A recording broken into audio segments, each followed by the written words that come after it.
Olá pessoal, tudo bom? Estamos na semana 7. Nessa semana nós vamos ter um seminário de linguagens de programação. Esse vídeo está dividido em duas partes. Na primeira parte eu vou falar do seminário em si, especialmente do roteiro do seminário, para ficar mais claro o que é que vocês devem apresentar e quão detalhado tem que ser as informações. Na segunda parte eu vou apresentar a linguagem Scala como se estivesse participando do seminário também. Vou tentar não cortar nada dessa parte, cumprir os 10 minutos que a gente tem para cada um. E aí vocês usam de referência essa apresentação para preparar de vocês. E por que teremos um seminário de linguagens de programação na disciplina? Gente, é muito comum que o programador iniciante ele se agarre muito na primeira linguagem que ele aprendeu. É a zona de conforto dele.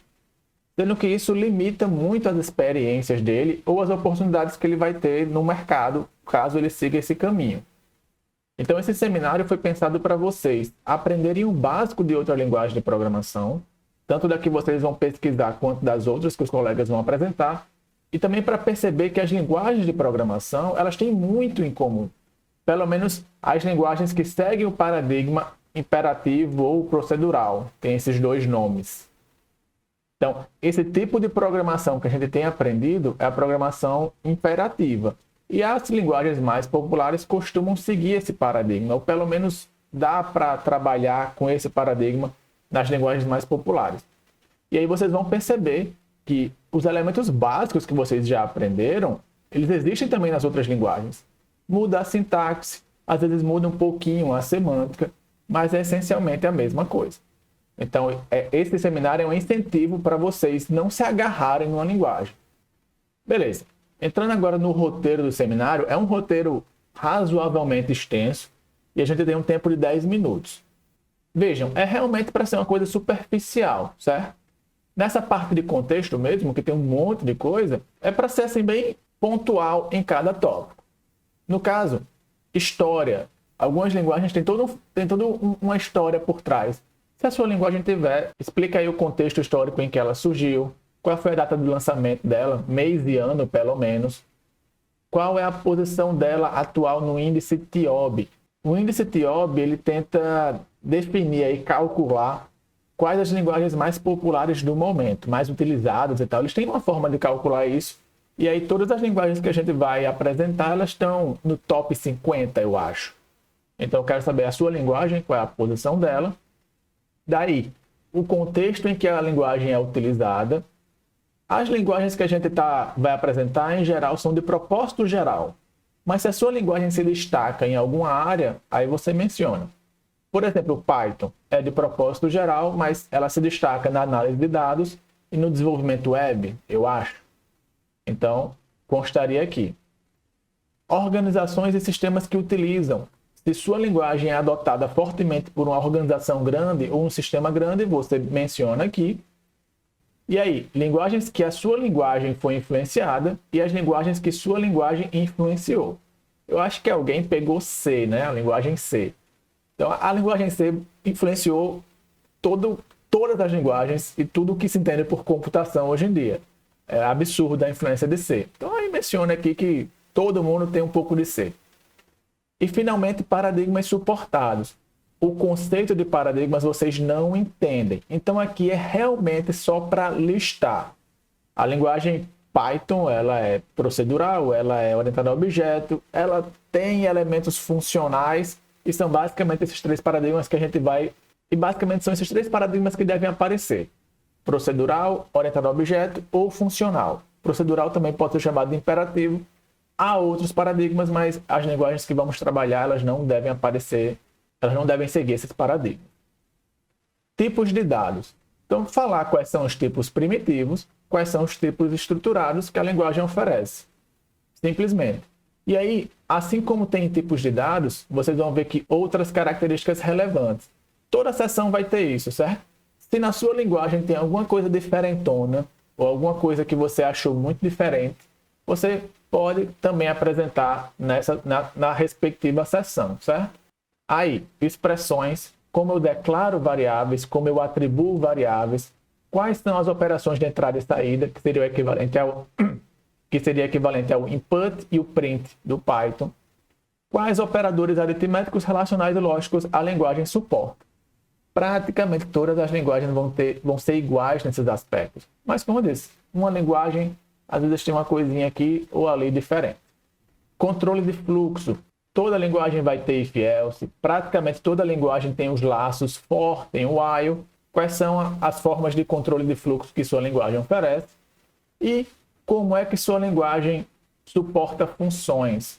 Dependendo da linguagem, são chamadas de funções ou procedimentos, subrotinas, métodos. No caso, como é que sua linguagem chama e como é que sua linguagem faz a declaração de funções, como é que faz chamadas de função, como é que eu declaro os parâmetros e determino qual é o tipo de retorno e quaisquer outras características relevantes. Isso aqui é uma coisa que pode variar muito de uma linguagem para outra, então se vocês quiserem dedicar um pouquinho mais sobre funções na sua linguagem, fiquem à vontade. Depois, impressões pessoais. Eu quero saber realmente o que é que você achou, certo? Não é para pesquisar isso. É o que é que você achou no geral e o que é que você achou de melhor ou pior em relação a Python. Não precisa ser muito elaborado aqui não, certo? Se te ocorreu enquanto você estudava, você apresenta. Se não te ocorreu, não precisa ficar inventando, né? Se realmente apareceu. Depois, programas básicos escritos na linguagem. Aqui são as questões da lista. Lista 1, questão 3, lista 2, questão 2 e assim vai. Gente, não precisa seguir o enunciado da questão ao pé da letra. Não precisa estar uma implementação completa. A gente só quer ver mais ou menos como é que é a cara do programa na linguagem que você escolheu. E, finalmente, as referências. Os principais materiais que você utilizou na pesquisa e o site oficial, caso haja. Basicamente, esse é o roteiro do seminário. Agora, eu vou apresentar a linguagem Scala, exatamente como vocês vão apresentar as linguagens de vocês. O roteiro eu acho que está um pouco longo, mas vamos ver como é que fica. Então, gente, vamos lá. Vou apresentar a linguagem Scala. É uma linguagem que foi criada em 2004 por Martin, tem um acento aqui nesse nome que eu não sei a pronúncia, Oldersky, digamos. E esse sujeito, ele já tinha experiência com Java, ele já tinha projetado algumas coisas de Java. Ou seja, ele meio que criou essa nova linguagem com o aprendizado que ele teve desenvolvendo Java. Scala está, nesse momento, na 26ª posição no ranking TIOB. Ela vem subindo nos últimos tempos e é uma linguagem de propósito geral. Eu não sei dizer para que lado ela tende a ir no tipo de sistema que ela desenvolve, que o pessoal usa para desenvolver, mas assim, eu vi aqui alguns sistemas grandes que usam Scala totalmente ou parcialmente. Tem o Twitter, o Coursera, Duolingo, Airbnb. Eu sei que não é 100% desse sistema que é desenvolvido em Scala, mas tem uma boa parte que é em Scala. E também encontrei esses portais de notícia grandes aqui que usam Scala para gerenciar o conteúdo. Então, uma linguagem aí que já tem aplicações importantes no mercado. Como não podia deixar de ser, Scala foi fortemente baseada, influenciada em Java e em Smalltalk, que é uma linguagem, a primeira linguagem pura orientada a objeto. Então, Scala é uma linguagem orientada a objeto, ela foi fortemente influenciada por essas duas linguagens. E também foi influenciada por linguagens funcionais, OCaml e Lisp. Apesar de não ter tanto tempo de vida, ela já influenciou outras linguagens, como F# e Kotlin. E Scala oficialmente suporta os paradigmas funcional e orientado a objetos. Só que também dá para implementar código imperativo em Scala. Vejam, não é o ideal, não é isso que a comunidade espera de quem programa em Scala, mas como ela suporta elementos imperativos, ela acaba sendo uma linguagem boa para você ir aprendendo um pouco funcional e orientado a objetos. Inclusive, a orientação a objetos de Scala ela é bem pura, ela é bem raiz. Sobre os tipos de dados, não tem muito mistério. Os primitivos, caractere, byte, short, int, long, float e double. Aqui eu coloquei a quantidade de bytes que cada tipo ocupa. E no caso, a string é uma classe. Em relação aos tipos de dados estruturados, eu tenho o array, que pode ser fixo ou dinâmico, lista tupla, conjuntos e map, que é o dicionário de Python, certo? Sobre outros tipos de dado, tem os tipos relacionados à orientação a objeto. tem as classes, que é a classe normal, digamos. Tem as case classes, que é uma coisa voltada para a programação funcional.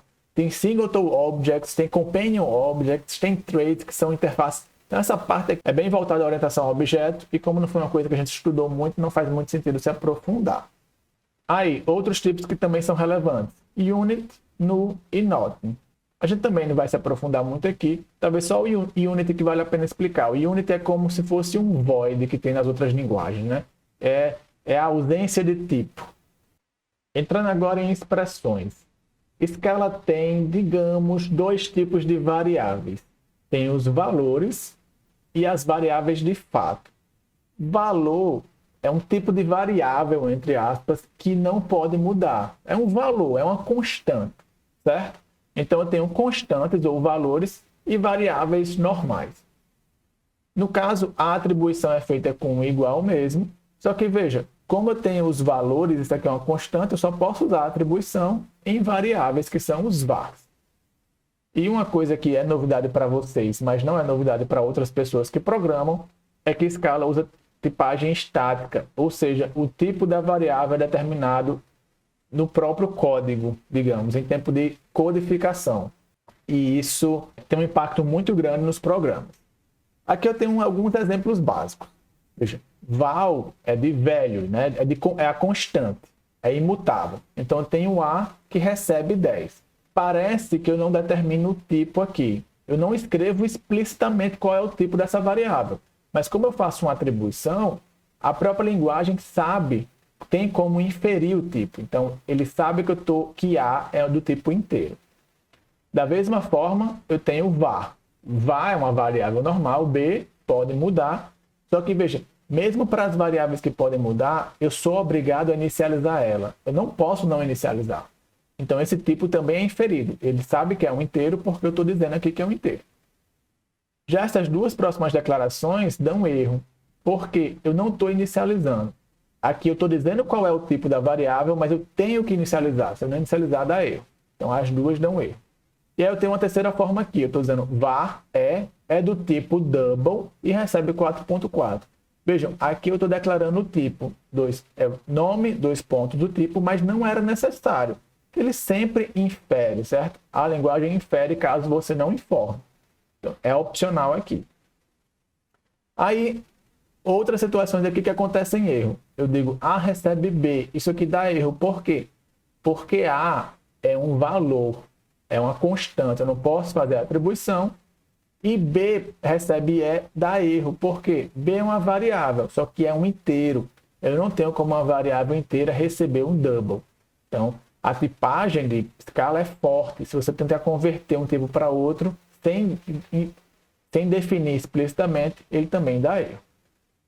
Sobre entrada e saída de dados, eu tenho o readline, que é parecido com o input de Python, só que eu também posso determinar diretamente um tipo. Eu posso fazer um readInt, um readFloat, aí eu vou ter um readDouble e assim vai. Deve ter read para tudo, né? Então eu posso ler diretamente o tipo. É como se ele lesse e já convertesse. Isso aqui é uma certa praticidade. E a saída é que nem em Java. Eu tenho println para imprimir e pular uma linha e tenho print para imprimir sem pular a linha. Isso aqui é muito parecido em praticamente todas as linguagens. Operadores sem nenhum mistério. Aritméticos aqui, com o resto usando a porcentagem. Relacionais usando o diferente, exclamação igual. Isso aqui às vezes é diferente nas linguagens. E os lógicos, a gente aprendeu AND, OR e NOT. Essa notação aqui é que é usada em Java, que é usada em C, que são esses dois i comercial, as duas barras em pé e a exclamação. E ou e negação, e não, ok? Controle de fluxo.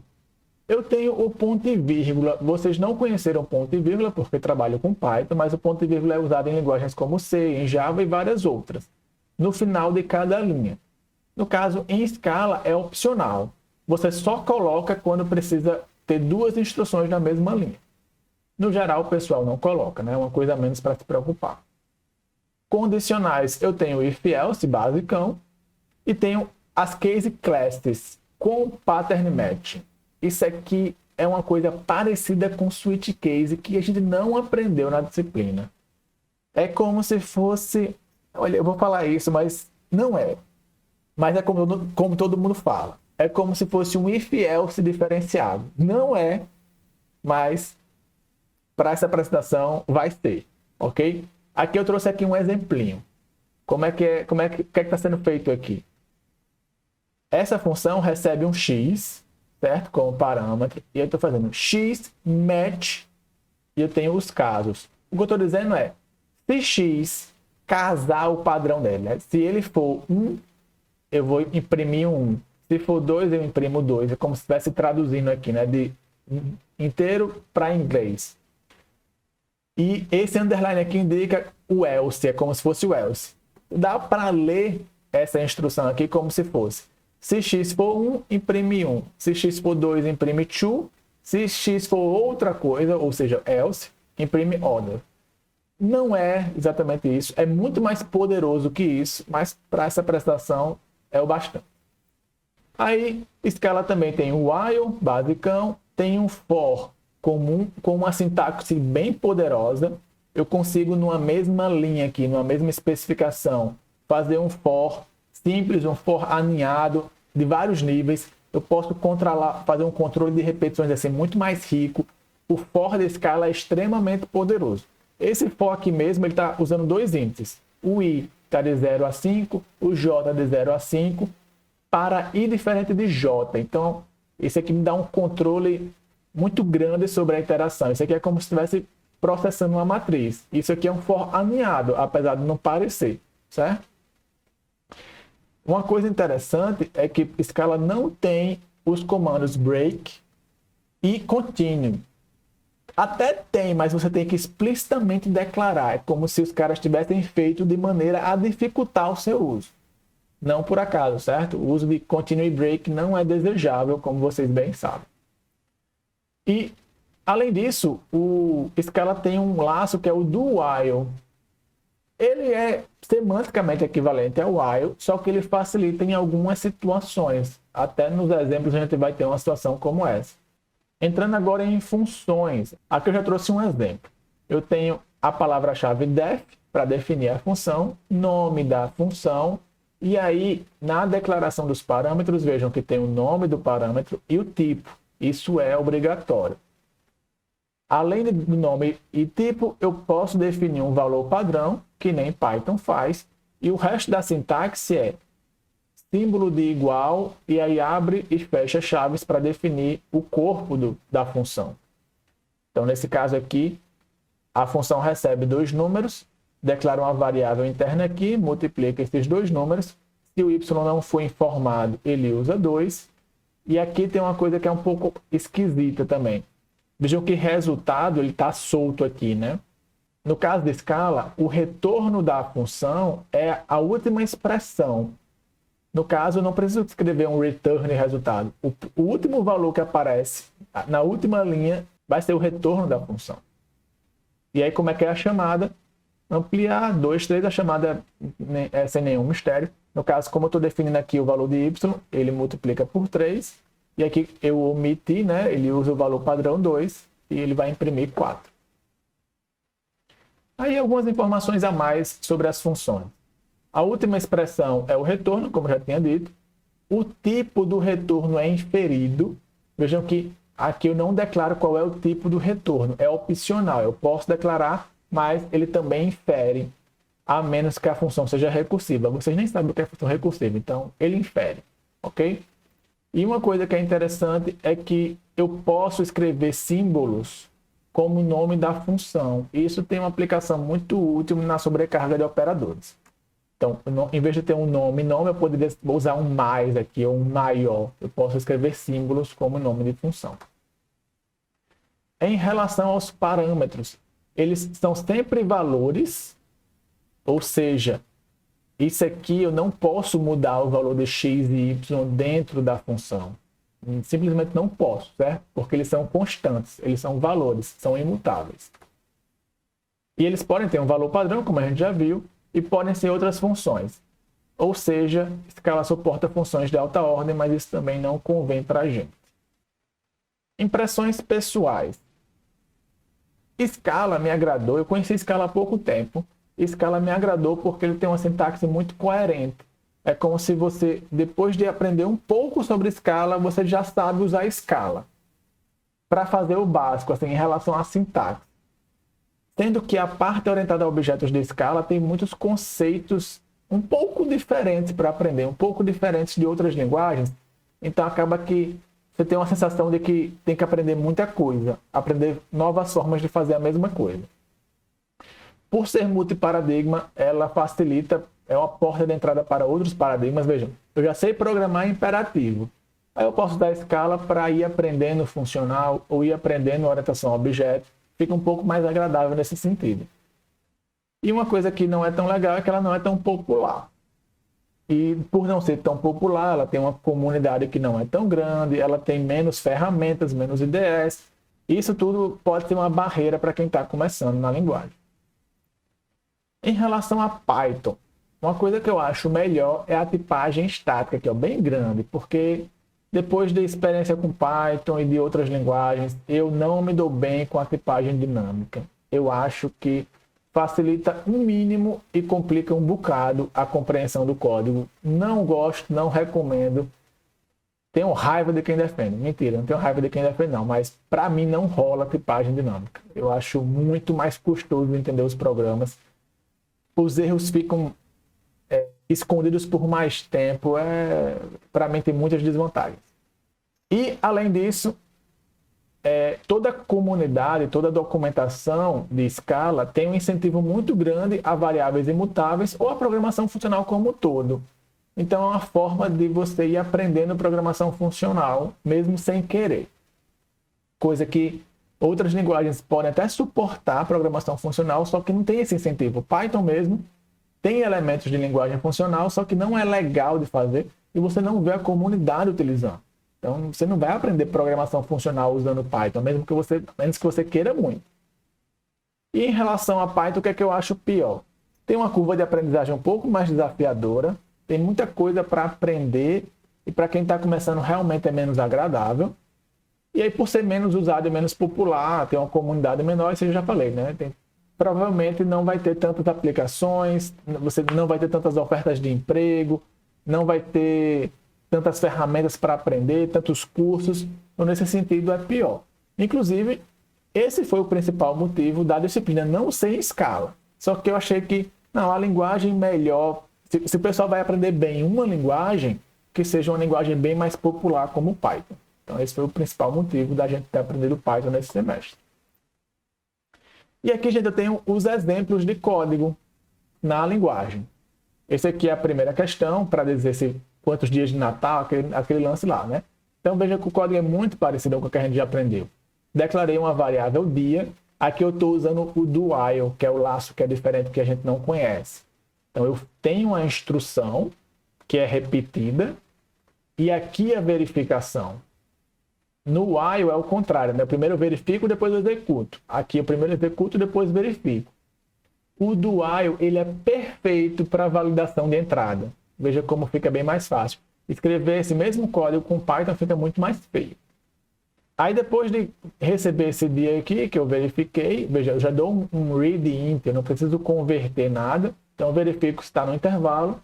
E aí se tiver tudo certo, eu faço if else padrãozão aqui, sem nenhum mistério, print ln e tal, nada demais.